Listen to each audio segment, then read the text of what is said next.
Hi, my name is Ian Stables, and I help online instructors become more successful. Creating outlines for online courses is often a complicated process, or that seems to be the way that it's often taught, but it doesn't need to be that way. So by the end of this course, you are going to have a process that you're going to be able to repeat over and over again that's going to allow you to easily and quickly create your course, which means you'll be able to create more courses, which is important if you're going to be successful, especially on somewhere like Udemy. Also, the outline structure that I'm going to teach you here is one that is designed to create the type of course that many students have reported that they actually prefer. So you're going to find it also a lot easier to market and sell your course. Also, there's a side benefit.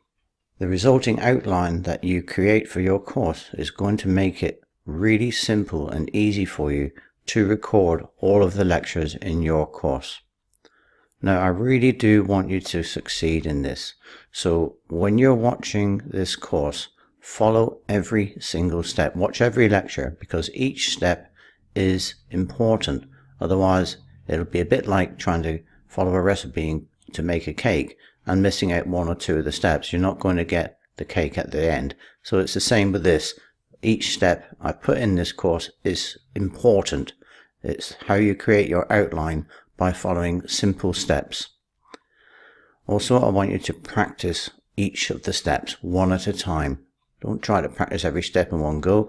So just learn one step and then practice. You only need a few practice attempts to get it, because what the practice is going to do is get it into your head, so that when you come to create your course outlines in future, you won't need to keep referring back to notes all the time to find out what it is you've got to do next. It'll be in your head, so you'll be able to have it at your fingertips. You'll be able to do course after course after course, really, really simply. Also, please ask questions. Now, if you've got anything you're not sure of, or you want me to have a look at something to give, for me to let you know what I think, then please leave your question in the Q&A section on this course, and I'll get back to you as quickly as I can.